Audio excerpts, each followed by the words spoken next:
Hello friend, सभी को नमस्कार। आज हम लोग देखने जा रहे हैं SSC CGL, SSC MTS, RRB, NTPC, RPF SI constable के लिए सिंधु घाटी सभ्यता से जुड़े हुए सभी प्रमुख प्रश्न उत्तर।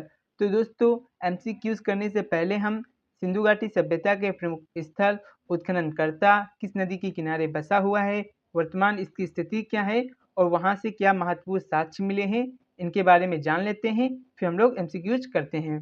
तो दोस्तों, आपका पहला प्रमुख स्थल है हड़प्पा। इसकी खोज किसने की थी? दयाराम साहनी ने की थी। और कौन थे इनके साथ? माधव स्वरूप वत्स से। किस साल हुई थी? 1921 ईस्वी में हुई थी। हड़प्पा जो है वो रावी नदी के किनारे स्थित है। वर्तमान में इसकी स्थिति क्या है? पाकिस्तान का मांटगोमरी जिला। यहाँ से क्या महत्वपूर्ण साक्ष्य प्राप्त हुए? तांबे का पैमाना प्राप्त हुआ, तांबे की इक्का गाड़ी, तांबा गलाने की भट्टी और अन्नागार।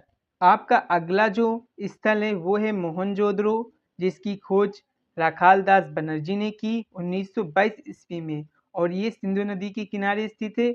वर्तमान में जो इसकी स्थिति है वो है पाकिस्तान के सिंध प्रांत का लड़काना जिला। यहाँ से कौन से महत्वपूर्ण साक्ष्य मिले? तो स्नानागार, अन्नागार, पुरोहित आवास, सभा भवन, कांस की नर्तकी, पशुपति की मूर्ति और सूती धागा। आपका अगला जो प्रमुख स्थल है उसका क्या नाम है? उसका नाम है चन्होद्रो, जिसकी खोज अर्नेस्ट मेके ने की 1935 से 36 ईस्वी में। और दोस्तों, जो चन्होद्रो प्रमुख स्थल है इस सिंधु नदी के किनारे बसा हुआ है। वर्तमान में ये सिंधु प्रांत पाकिस्तान में है। यहाँ से मनका बनाने का कारखाना, दवात कागज और कंघे के साक्ष्य प्राप्त हुए। रंगपुर जो आपका स्थल है इसकी खोज रंगनाथ राव ने की थी 1953 से 54 ईस्वी में। और दोस्तों, ये मादर नदी के किनारे स्थित है। गुजरात का कठियावाड़ जिला है और यहाँ से चावल की भूसी के साक्ष्य प्राप्त हुए। आपका अगला कौन सा प्रमुख स्थल है? तो दोस्तों, उसका नाम है आपका लोथल, जिसकी खोज रंगनाथ राव ने की। और दोस्तों, ये 1955 और 62 ईस्वी में खोजा गया था और ये भागवा नदी के किनारे है, जो गुजरात का अहमदाबाद जिला है। वर्तमान में इसकी स्थिति यहाँ पर है। यहाँ से गोदीवाड़ा, युगमित समाधान, रंगाई के कुंड और हाथीदांत का पैमाना प्राप्त हुआ। ठीक है दोस्तों। और रोपड़ की खोज किसने की थी? यज्ञदत्त शर्मा ने की थी। खोज 1953 से 55 ईस्वी में हुई थी। ये सतलज नदी के किनारे है। पंजाब का रोपड़ जिला है वर्तमान में, जहाँ पे ये साक्ष्य स्थित है। और यहाँ से मानव की 7 कुत्ते का दफनाने का साक्ष्य प्राप्त हुआ है। ठीक है। आपका अगला स्थल क्या है? तो दोस्तों, अगला स्थल है कोटदीजी, जिसके खोजकर्ता या उत्खननकर्ता फजल अहमद थे। 1955 ईस्वी में हुई थी। सिंधु नदी के किनारे बसा हुआ है। सिंध प्रांत का खेरपुर स्थान है। यहाँ से पत्थर के वर्णाग के साक्ष्य प्राप्त हुए। अगला स्थल है आलमगीरपुर, जिसकी खोज यज्ञदत्त शर्मा ने की थी 1958 ईस्वी में और ये हिंडन नदी के किनारे बसा हुआ है। वर्तमान में ये उत्तर प्रदेश के मेरठ जिला में स्थित है। यहाँ से सांप और रीछ की मूर्ति प्राप्त हुई। आपका अगला स्थल है कालीबंगा, जिसके जो उत्खननकर्ता थे बीबी लाल एवं बी के थापर थे। 1961 ईस्वी में इसका उत्खनन हुआ था। ये घग्गर नदी के किनारे स्थित है। वर्तमान में राजस्थान का श्री गंगानगर जिला है, जहाँ पर इसकी स्थिति है। यहाँ से जूती खेत, अग्नि वेदियाँ, पक्की ईंट, अलंकृत फर्श प्राप्त हुए। ठीक है। आपका अगला स्थल क्या है? अगला स्थल है राखीगढ़ी। ये जो खोज की थी राखीगढ़ी स्थल की वो किए थे सूरजमान ने 1963 ईस्वी में। इसकी जो स्थिति है वो आपकी है हरियाणा में और ये किस नदी के किनारे है? तो घग्गर नदी के किनारे है। ठीक है। और यहाँ से भारत में स्थित इस सभ्यता का सबसे बड़ा स्थल है। तो दोस्तों, जो सिंधु घाटी सभ्यता है, अगर इसके बारे में पूछा जाए कि इस सभ्यता का सबसे बड़ा स्थल जो भारत में है वो कहाँ पर है, तो वो दोस्तों हरियाणा का राखीगढ़ी है। ठीक है दोस्तों। आपका अगला स्थल क्या है? तो दोस्तों, आपका अगला स्थल है बनावली, जिसकी खोज रविंद्र सिंह विशिष्ट ने की 1973 से 74 ईस्वी में। ये सरस्वती नदी के किनारे बसा हुआ है। हरियाणा का हिसार जिला है, जहाँ पे इसकी वर्तमान स्थिति है। यहाँ से मिट्टी का खिलौना, हल जो मातृ देवी की मूर्ति प्राप्त हुई। और दोस्तों आपका लास्ट जो स्थल है वो है धोलियावीरा, जिसकी खोज रविंद्र सिंह विशिष्ट ने की 1990 ईस्वी में, और ये लूनी नदी के किनारे बसा हुआ है। गुजरात का कच्छ जिला है जहाँ पे इसकी वर्तमान स्थिति है। यहाँ से पौलीदास श्वेत पाषाण खंड, स्टेडियम सिंधुलिपि के 10 बड़े अक्षर और लंबा जलाशय प्राप्त हुआ। ठीक है दोस्तों। और दोस्तों आपका अगला क्या है, तो दोस्तों थोड़ा हम जान लेते हैं कुछ महत्वपूर्ण एमसीक्यूज। तो दोस्तों जो आपका पहला एमसीक्यूज है वो क्या है आपका, प्रागैतिहासिक काल के अंतर्गत किन संस्कृतियों को रखा जाता है, ताम्र को, कांस्य को, लौह को या पाषाण को। तो दोस्तों जो प्रागैतिहासिक काल था उसके अंतर्गत आपका ताम्र को रखा गया था। ठीक है दोस्तों। आपका नेक्स्ट क्वेश्चन, आपका अगला प्रश्न है, मानव सभ्यता के विकास की प्रथम अवस्था कौन सी थी, पशुचरण अवस्था, शिकार अवस्था, कृषि व्यवस्था या औद्योगिक अवस्था। तो दोस्तों जो मानव सभ्यता की विकास की प्रथम अवस्था थी वो थी उनकी शिकार की अवस्था। नेक्स्ट क्वेश्चन, आपका अगला प्रश्न है, प्रागैतिहासिक काल के उपकरण एवं हथियार किससे बनाए जाते थे, लोहा, तांबा, कांसा या पत्थर। तो दोस्तों जो आपके प्रागैतिहासिक काल के उपकरण थे या हथियार थे वो उस समय पत्थर के बनाए जाते थे। ठीक है दोस्तों। नेक्स्ट क्वेश्चन, आपका अगला प्रश्न क्या है, प्राचीन काल में मानव ने सर्वप्रथम किस पशु को पालतू बनाया, बैल, कुत्ता, सिंह या घोड़ा। तो दोस्तों जो प्राचीन काल में जो मानव ने सबसे पहले जो पालतू जानवर बनाया था वो बनाया था कुत्ता को। नेक्स्ट क्वेश्चन, मानव ने आग का प्रयोग सर्वप्रथम किस युग में किया, नवपाषाण युग, ताम्रपाषाण युग, मध्य पाषाण युग या धातु युग। तो दोस्तों जो मानव है उसने आग का सर्वप्रथम उपयोग नवपाषाण युग में किया था। नेक्स्ट क्वेश्चन, आपका अगला प्रश्न है, मानव ने कृषि कार्य किस युग से आरंभ किया, नवपाषाण युग, मध्य पाषाण युग, धातु युग या पुरापाषाण युग। तो दोस्तों जो मानव था उसने जो कृषि कार्य आरंभ किया था वो किस युग में किया था, नवपाषाण युग में। तो इसका राइट आंसर हो जाएगा आपका ऑप्शन ए। नेक्स्ट क्वेश्चन, आपका अगला प्रश्न है, मानव द्वारा सर्वप्रथम किस धातु का उपयोग किया गया था, लोहा, तांबा, कांसा या चांदी। तो दोस्तों इसका राइट आंसर क्या हो जाएगा, कापर। कापर मतलब तांबा। तांबा का उपयोग मानव द्वारा सर्वप्रथम किया गया था। नेक्स्ट क्वेश्चन, अगला प्रश्न है, मानव ने सर्वप्रथम किस फसल का प्रयोग किया, जौ, चावल, गेहूं या कपास। तो दोस्तों जो मानव था उसने सर्वप्रथम जौ फसल बोई थी। नेक्स्ट क्वेश्चन, आपका अगला प्रश्न है, नवपाषाण युग में चावल की खेती का प्राचीनतम साक्ष्य कहाँ से मिलता है, मेहरगढ़, बुर्ज होम, कोल्डी हवा या देमाबाद। तो दोस्तों जो कोल्डी हवा जो स्थल है यहाँ से नवपाषाण युग में चावल की खेती का प्राचीनतम साक्ष्य मिला है। नेक्स्ट क्वेश्चन, आपका अगला प्रश्न है, सिंधु घाटी सभ्यता किस काल की सभ्यता मानी जाती है, महापाषाण काल, पुरापाषाण काल, कांस्य काल या लौह काल। तो दोस्तों जो आपकी सिंधु घाटी सभ्यता है ये आपकी कांस्य काल सभ्यता मानी गई है। नेक्स्ट क्वेश्चन, हड़प्पा की खुदाई सर्वप्रथम कब और किसने की, 1930 ईस्वी में, 1925 ईस्वी में, 1922 ईस्वी में या 1921 ईस्वी में। तो दोस्तों वीडियो की शुरुआत में ही बताया था 1921 ईस्वी में दयाराम साहनी ने हड़प्पा स्थल की खोज की। यहाँ पे मतलब जो हड़प्पा स्थल है ये किस नदी के किनारे है, आपका रावी नदी के किनारे है। और दोस्तों इसी स्थल से कौन से महत्वपूर्ण साक्ष्य प्राप्त हुए थे, आपको बताया था इक्का गाड़ी है ना, किसकी, तांबे की बताई थी, तांबे की इक्का गाड़ी बताई थी आपको। और क्या बताया था, गरुड़ की मूर्ति यहाँ से प्राप्त हुई।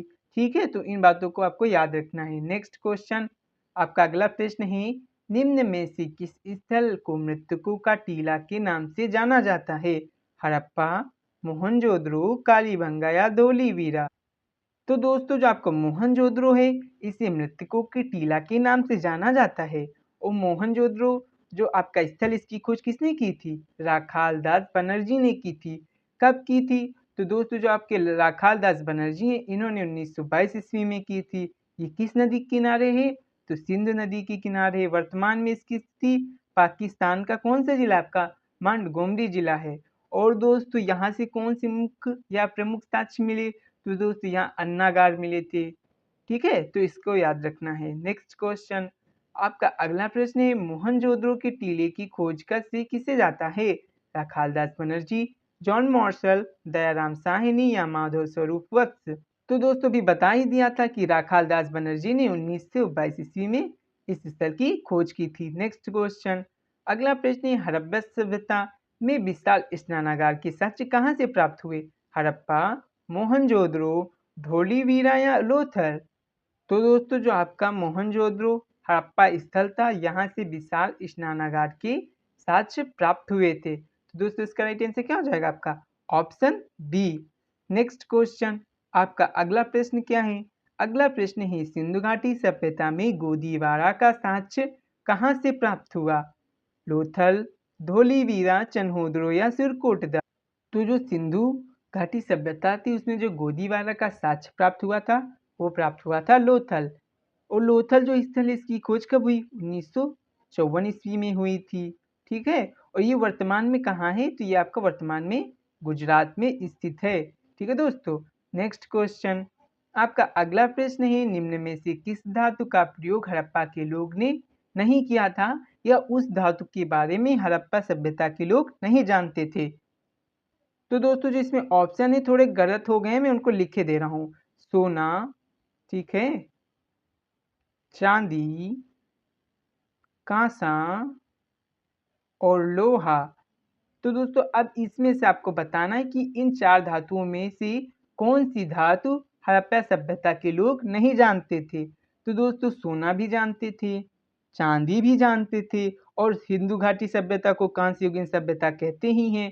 यहाँ के जो लोग थे वो लोहा के बारे में नहीं जानकार थे। तो इसका राइट आंसर हो जाएगा आपका ऑप्शन डी। नेक्स्ट क्वेश्चन, आपका अगला प्रश्न है। तो दोस्तों अब हम चल रहे हैं वैदिक सभ्यता की ओर। ठीक है, अब वैदिक सभ्यता के बारे में थोड़ा जानेंगे। आज भारत में सबसे पहले कहाँ बसे। सप्त सिंधु प्रदेश, गंगा जमुना दुआब, घग्गर हकरा पाट या इन सभी जगह पर। तो दोस्तों जो आज आए थे भारत में सबसे पहले आकर सप्त सिंधु प्रदेश में रुके थे। दोस्तों गंगा जमुना दुआब का मतलब क्या होता है। तो दोस्तों गंगा और जमुना नदी के बीच का जो क्षेत्र होता है उसे दुआब के नाम से जाना जाता है। इसको याद रखना, इससे प्रश्न कई बार पूछा जा चुका है।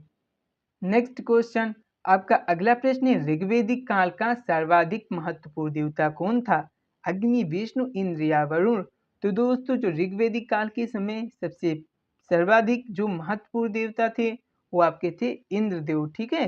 नेक्स्ट क्वेश्चन, आपका अगला प्रश्न है ऋग्वेद में उल्लेखित नदियों में सर्वाधिक पवित्र नदी कौन सी थी।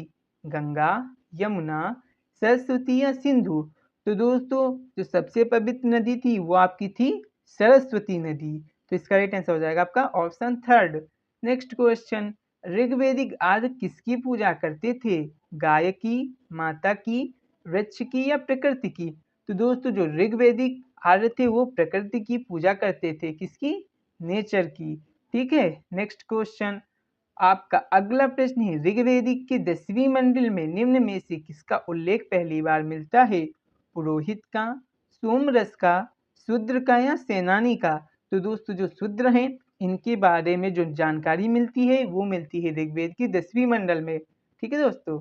नेक्स्ट क्वेश्चन, आपका अगला प्रश्न है ऋग्वेदिक आर्यों की भाषा क्या थी, ये आपको बताना है। द्रविड़, संस्कृत, पाली या प्रकृत। तो दोस्तों जो ऋग्वेदिक आर्य थे उनकी जो भाषा थी वो आपकी थी संस्कृत भाषा थी। और दोस्तों जो आपकी पाली लैंग्वेज थी ये किस वंश में थी या किस धर्म में थी। तो दोस्तों ये जो थी आपकी बौद्ध धर्म की क्या थी, आपकी भाषा थी। और प्राकृत भाषा किस धर्म की थी, ये आपकी थी जैन धर्म की। ठीक है दोस्तों। नेक्स्ट क्वेश्चन, आपका अगला प्रश्न है निम्नलिखित में से प्राचीनतम वेद कौन सा है। आपको ये बताना है ऋग्वेद, यजुर्वेद या सामवेद। या आपका जो लास्ट ऑप्शन है वो दिख नहीं रहा, वो लिखे दे रहा हूँ अर्थवेद। तो दोस्तों जो आपका सबसे प्राचीनतम वेद है वो आपका कौन सा वेद है, वो है आपका ऋग्वेद। ठीक है। और इसमें जो आपकी सूक्त हैं वो कितने हैं, 1080 सूक्त हैं, इनको भी याद रखना है। नेक्स्ट क्वेश्चन, आपका अगला प्रश्न है निम्न में से किस वेद की रचना गद्य और पद्य दोनों में की गई है? तो ये आपको बताना है। तो दोस्तों ऋग्वेद है या यजुर्वेद है या सामवेद है या अर्थवेद है?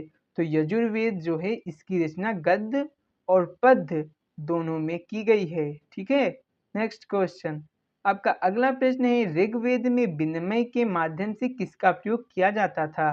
भूमि, मुद्रा, दास या गाय? यहाँ पे गाय होगा। तो दोस्तों जो गाय थी उसका उपयोग विनिमय के माध्यम से किया जाता था। नेक्स्ट क्वेश्चन आपका अगला प्रश्न है, ऋग्वेदिक काल की सबसे प्राचीनतम राजनीतिक संस्था कौन सी थी? सभा, समिति, विधत या परिषद? तो सभा ऋग्वेदिक काल की सबसे प्राचीनतम राजनीतिक संस्था थी। नेक्स्ट क्वेश्चन निम्न में से कौन सा युग सुमेलित नहीं है? नदियों के प्राचीन नाम और उनका आधुनिक नाम। तो वितस्ता का नाम झेलम था, विपाशा का नाम व्यास था, परुश्री का नाम राबी था, कुंभा का नाम सुवस्तु था। तो दोस्तों जो झेलम था उसका प्राचीन नाम वितस्ता था, ये बिल्कुल सही है। व्यास जो है उसका जो प्राचीनतम नाम था वो विपाशा था, ये भी सही है। जो राबी नदी है उसका जो प्राचीनतम नाम था उसका नाम था परुश्री, ये भी सही है। लेकिन जो कुंभा है ये किसका प्राचीनतम नाम था? काबुल का प्राचीन नाम था। ठीक है, काबुल जो नदी थी उसका ये प्राचीन नाम था। और जो आपकी सुवास है ये आपकी स्वात नदी का आधुनिक नाम है।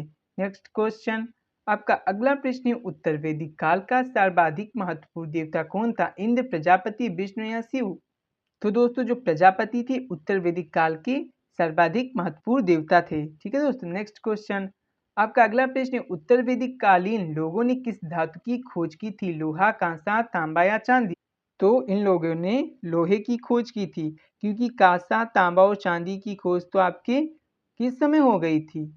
प्राचीन काल में ही हो गई थी। ये कह सकते हैं आप सिंधु घाटी सभ्यता के समय इन धातुओं की खोज हो चुकी थी। ठीक है, और उत्तर वैदिक कालीन लोगों ने अब किस धातु की खोज की? लोहा की। लोहा ये लोग नहीं जानते थे। जो आपके सिविलाइजेशन था आपका कौन सा? Indus valley.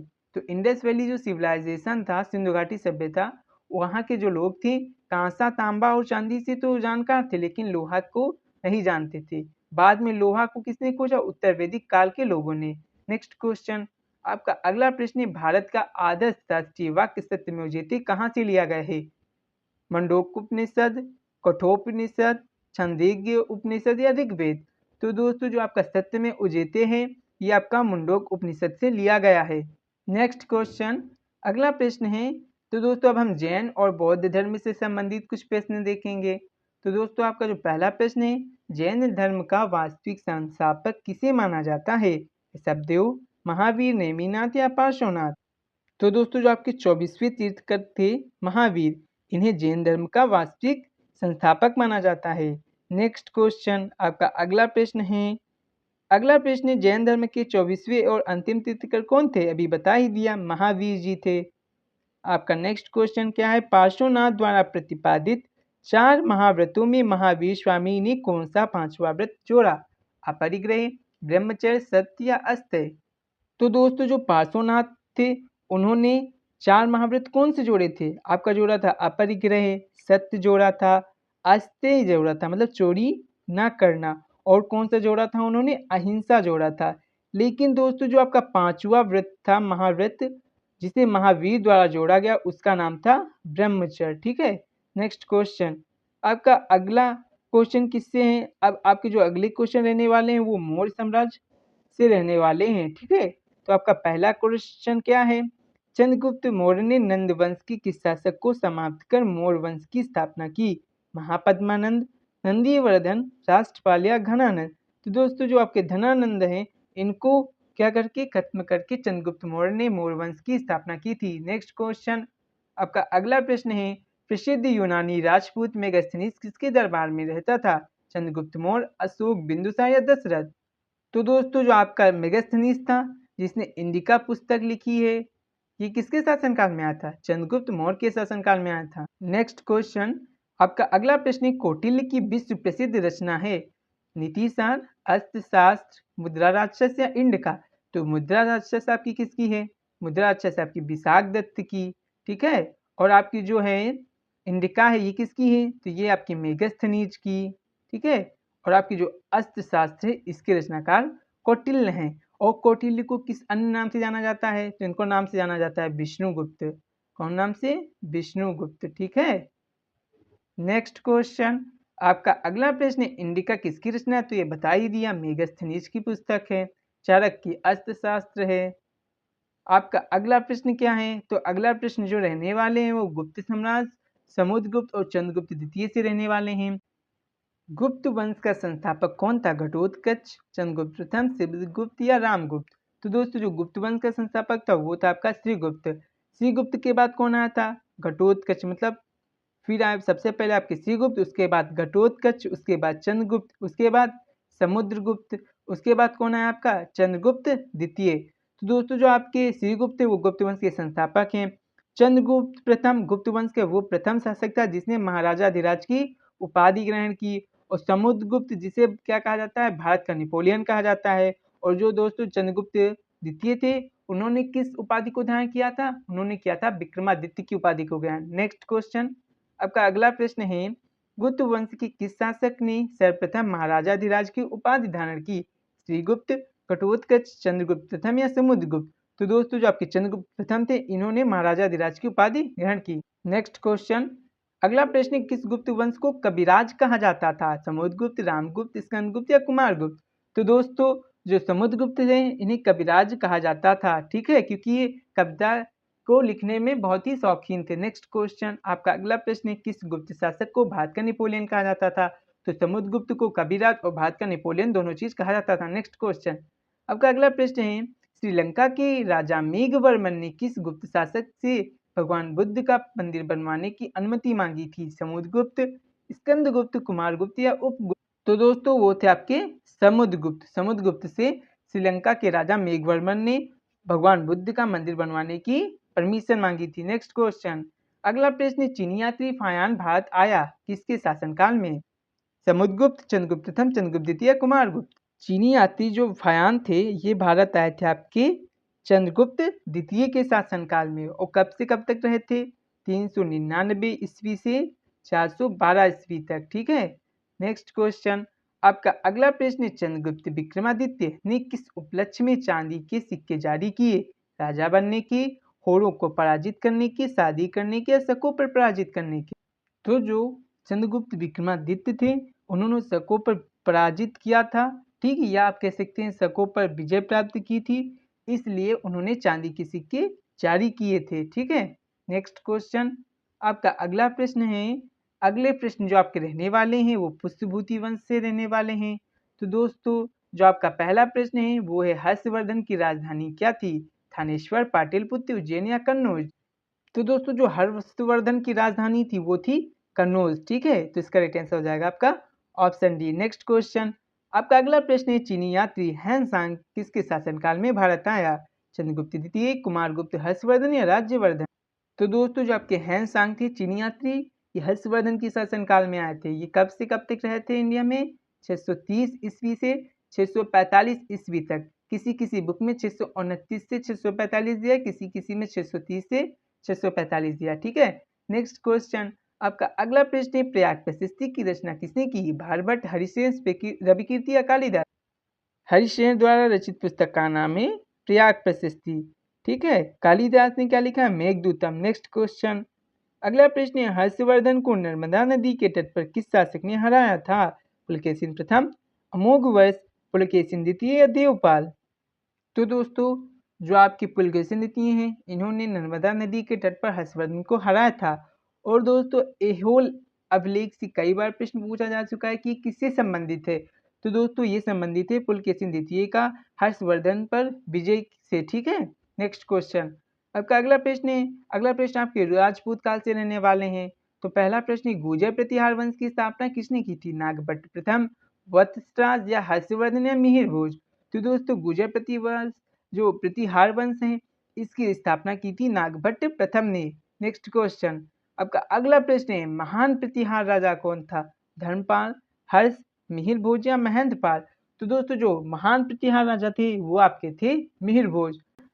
अगला प्रश्न है आपका, राजशेखर किस प्रतिहार शासक के दरबारी कवि थे? महेंद्रपाल प्रथम, नागभट्ट प्रथम, मिहिर भोज या वत्सराज? तो दोस्तों जो आपके राजशेखर थे तो ये आपके महेंद्रपाल प्रथम के क्या थे, दरबारी कवि थे। और इन्होंने कौन सी रचना लिखी है, इन्होंने लिखी है आपकी काव्य मीमांसा, काव्य मीमांसा। तो इससे पूछा गया है कि काव्य मीमांसा के रचनाकार कौन है, तो वो है आपके राजशेखर। नेक्स्ट क्वेश्चन, आपका अगला प्रश्न है, गुर्जर प्रतिहार शासकों में किसकी उपाधि आदि वराह थी? वत्सराज, मिहिर भोज, नागभट्ट द्वितीय, नागभट्ट प्रथम। तो इसका राइट आंसर हो जाएगा मिहिर भोज। मिहिर भोज ने क्या किया था, आदि वराह की उपाधि धारण की थी। ठीक है। नेक्स्ट क्वेश्चन, आपका अगला प्रश्न है, निम्नलिखित में से कौन सा शासक गुर्जर प्रतिहार राजवंश से संबंधित नहीं है? नागभट्ट द्वितीय, महेंद्रपाल, देवपाल या भरत भट्ट प्रथम। तो दोस्तों आपके जो भरत प्रथम है वो आपके गुर्जर प्रतिहार राजवंश से संबंधित नहीं है। नागभट्ट द्वितीय भी हैं, महेंद्रपाल भी हैं और देवपाल भी हैं। नेक्स्ट क्वेश्चन, आपका अगला प्रश्न है, निम्न में से किस प्रतिहार राजा ने प्रमाण की उपाधि ली थी? मिहिर भोज, वत्सराज, राम भोज, नागभट्ट द्वितीय। तो इसका राइट आंसर हो जाएगा मिहिर भोज। मिहिर भोज ने क्या किया था, प्रमाण की उपाधि धारण की थी। नेक्स्ट क्वेश्चन, अगला प्रश्न है, मिहिर भोज राजपूतों के किस कुल से संबंधित थे? प्रतिहार, चौहान, राठौर या परमार। तो दोस्तों आपको बताया है कि ये किस राजवंश से थे, प्रतिहार वंश से थे। नेक्स्ट क्वेश्चन, आपका अगला प्रश्न क्या है? तो दोस्तों इसी के साथ वीडियो समाप्त होती है। अगर वीडियो अच्छी लगी हो तो लाइक करें, सब्सक्राइब करें एंड शेयर करें। थैंक यू दोस्तों।